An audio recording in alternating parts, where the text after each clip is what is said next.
Chapter 2. Douglas didn't get pneumonia, he got nephritis, a kidney infection. He was very sick and had to stay in bed. Nobody could prove it came from being wet for such a long time, but Sally knew that that's what her mother was thinking. Ma Fanny moved into the spare room to help Mum take care of Douglas, and Aunt Betty came over every day after school. She made charts and taped them to the wall in his room, one to keep track of his medicines, another to record his temperature, and a third showing how many glasses of water he drank each day. If they added up to a quart or more, Mom pasted a gold star on that chart at night. Every Thursday afternoon, a lab technician would arrive to take some blood from Douglas's arm. Sally wasn't allowed to watch, although she wanted to very much. Nobody worried about Douglas missing school because he was a genius. He had skipped 3rd grade, which made him the youngest student in 8th. When he was 10, he'd built a radio by himself. There wasn't anything he couldn't fix or make from scratch. Still, Sally was glad she wasn't a genius too, because Daddy and Mom were never satisfied with Douglas's report card. He didn't get all A's or even all B's like Sally, and his teachers always said the same thing about him. Douglas does not work up to his full potential. The weather was hot and sticky that May. After school, Sally and her best friend Christine played together. "Why can't I see Douglas?" Christine asked Sally. "Because my mother doesn't want him to get any new germs." "I don't have any new germs, and besides, I don't want to touch him or anything. I just want to see him." "Maybe next week. I'm not allowed in there myself." "Does he look awful?" "Sort of." "Did you sign his cast?" "Not yet. I just told you I'm not allowed to get that close. But when I do sign it, I'm going to draw a Kilroy was here picture with my name across the brick wall." "Let's play cowgirl today," Christine said. "I'm sick of detective." "But we played cowgirl yesterday, and besides, I've got this really great detective story ready," Sally said. "We're after this murderer who cuts people up and stuffs the pieces into brown lunch bags. He leaves the bags all over town, and the people are really scared. This is no ordinary murder. This guy is dangerous." "Why do you always get to make up the story?" Christine asked. "Because I'm good at it," Sally said. "I'll be in charge of the case, and you can be my assistant." "You were in charge yesterday," Christine said. "That was different. That was cowgirl." "I'll only play if we can be partners," Christine said. "Okay, we're partners." "Good." For a while, Douglas seemed to be getting better, and they made plans to rent a house at Bradley Beach for the summer. Then he got sick all over again, and they canceled their vacation. Mom and Daddy and Ma Fanny spoke in whispers, and Sally began to wonder if Douglas might die. If he did, she'd be an only child. She could have his bicycle. It was bigger than hers. But then she'd have to learn to ride a boy's bike. Anyway, she didn't want him to die, and she knew she shouldn't be thinking that way. God would punish her for such evil thoughts.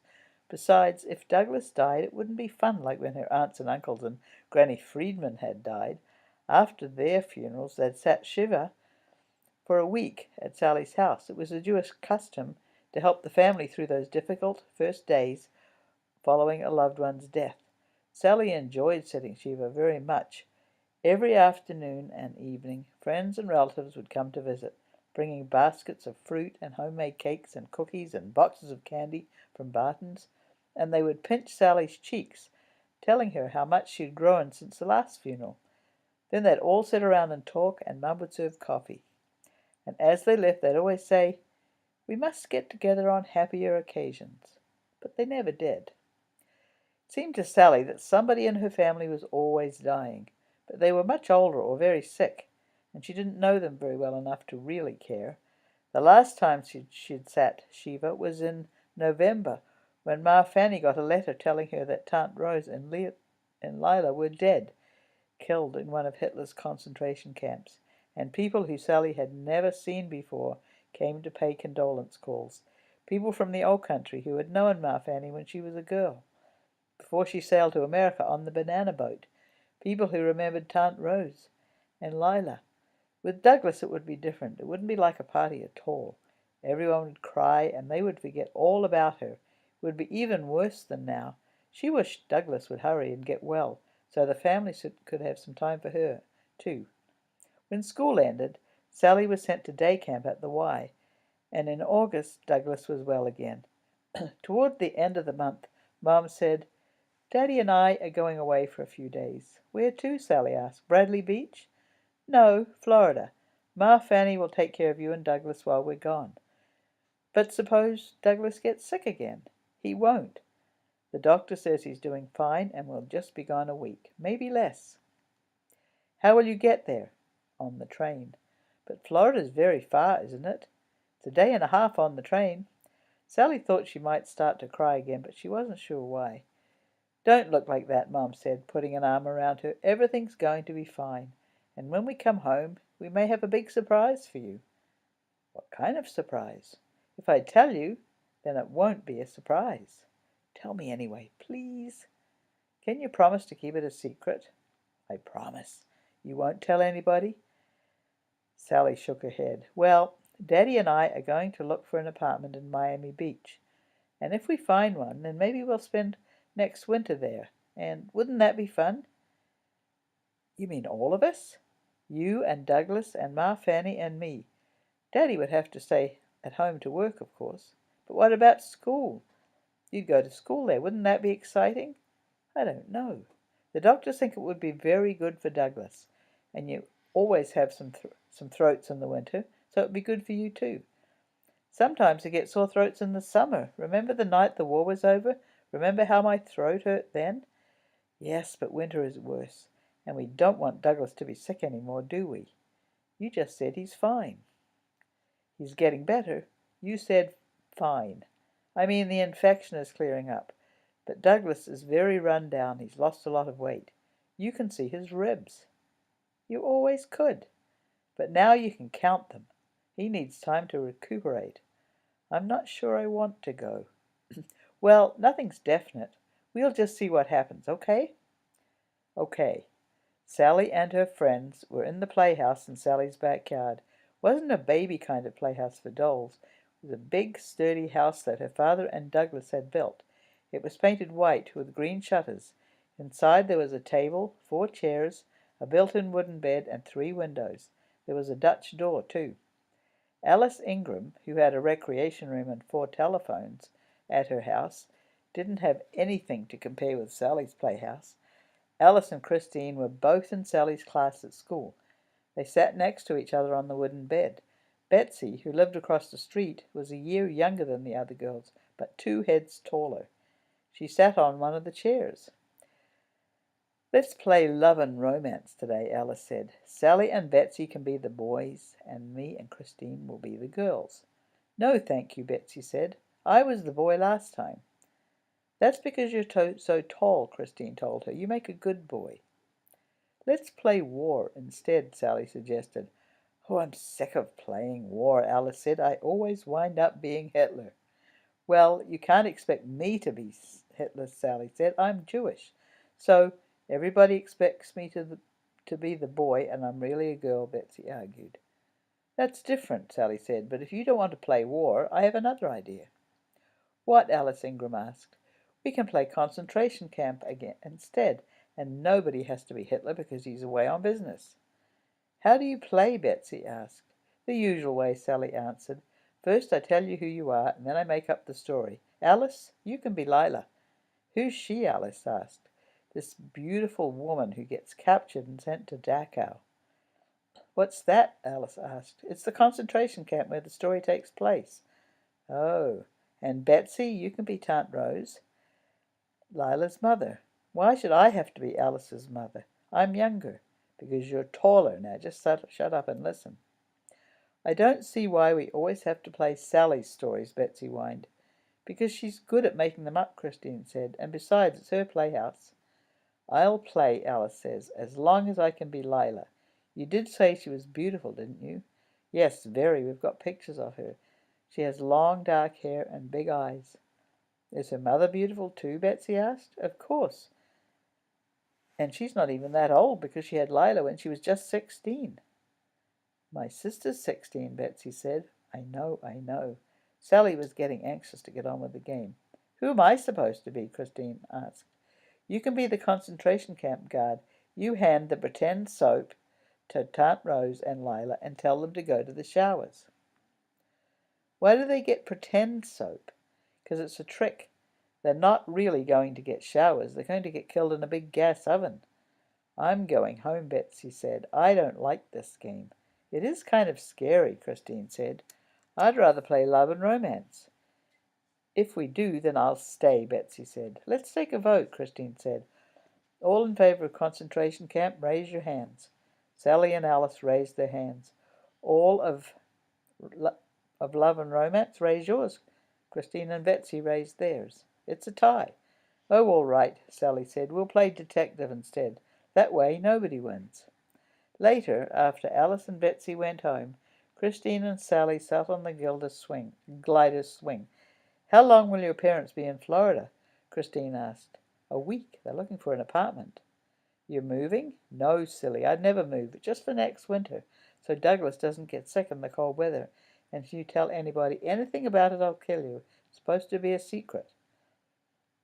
Who would I tell? I don't know. Just promise that you won't. Okay, I promise. I've got to go now. Sally walked Christine to her bicycle. You know who goes to Florida in the winter? Christine asked. No. Who?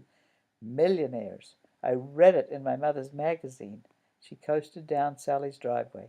Hey, my father's just a dentist, Sally called, not a millionaire. Christine laughed and waved. Hey, remember your promise? Not a word to anyone. My lips are sealed, Christine called back. Bounce, catch, bounce, catch. Sally was tossing her spalding ball against the side of the house. The supper that Ma Fanny was cooking smelled good. Sally guessed it was roast chicken. Bounce, catch, bounce, catch. She had time for just a short story before Ma Fanny called her in to eat. At least when she made up the stories inside her head, she didn't have to worry about who would play what. That was such a waste of time. Let's see, Sally thought, thinking up a title. Sally Saves Lila. It is during the war. President Roosevelt asks for volunteers to go to Europe to help. Sally is the first on line. How old are you? The head of volunteers asks. I'm 10, Sally tells her, but I'm smart and strong and tough. Yes, I can see that, the head says. Okay, I'm going to take a chance and send you. Your ship leaves in an hour. Thank you, Sally says. You won't be sorry you chose me. Good luck, the head says.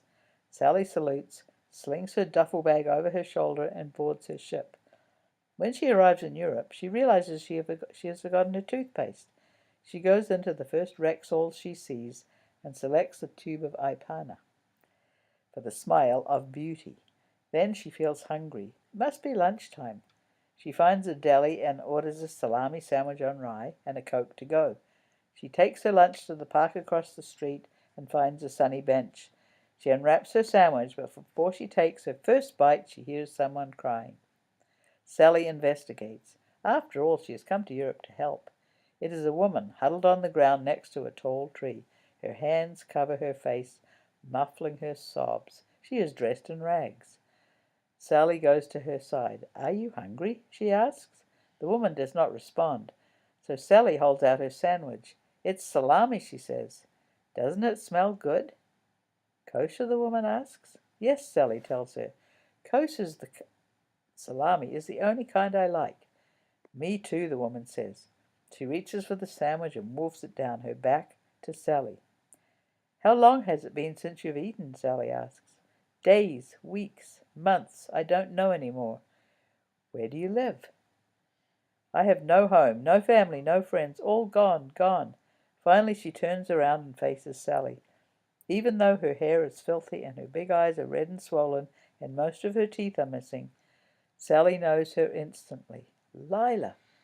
At the sound of her name, the woman tries to stand up and run, but she is so weak she falls to the ground, beating it with her fists. I knew you would catch me. Sooner or later, I knew I would never escape, but I won't go back to Dachau. Not ever. I'll die right here, right now. She pulls a knife from her pocket and aims it at her heart. No, Sally says, springing to her feet. She wrestles the knife away from Lila. You don't understand. I'm here to help. You are not with the Gestapo? Lila asks. No, I'm with the Volunteers of America. I'm Sally J. Freedman from New Jersey. I'm your cousin once removed. You mean you're Louisa's daughter? Sally nods. You mean you're Aunt Fanny's granddaughter? Sally nods again. I can't believe it. I can't believe it. Just when I'd given up all hope. Sally and Lila embrace. Where's Aunt Rose? Sally asks. Lila begins to cry again. My mother is dead. We dug the hole together. For 5 months, every night we dug the hole, and finally it was ready. And just when we were going to escape, they caught Mama and sent her to the showers. That night, I crawled through the hole myself and came out in the forest, and I ran and ran, and I've been running ever since. But not any more. I'm too tired. Too tired to run. It's all over now, Sally tells Lila. You're safe. I'm taking you home with me. You can share my room. My father will make you new teeth. He's a very good dentist. How can I ever thank you? Lila asks. Don't even try. I'm just doing my job. The next day, after Lila has a bath and shampoo, a good night's sleep, and a big breakfast in bed, she and Sally board the ship for New Jersey. On the way, Lila develops a sore throat and a fever of 103. Sally puts her to bed, gives her ginger ale to sip, and keeps a cold cloth on her forehead. She sits at Lila's bedside and tells her stories until Lila is well again. When they get home, Sally is a hero. There is a big parade in her honor on Broad Street, and everyone cheers. The people watching from the windows in the office buildings throw confetti, the way Sally did when Admiral Halsey came home at the end of the war. That night, Sally was soaking in the tub trying to keep cool. When she and Douglas were small, they played in the tub together on hot summer days. But Douglas didn't let her see him undressed any more. She lay back in the tub and squeezed her sponge. The water trickled on her legs and belly. There were 4 bedrooms in Sally's house, but just that one bathroom. Unless you counted the one that was off the kitchen, and Sally didn't. That one only had a sink and a toilet. Well, this one had a tub, a separate shower, a hamper, a mirrored cabinet, plus a sink and a toilet.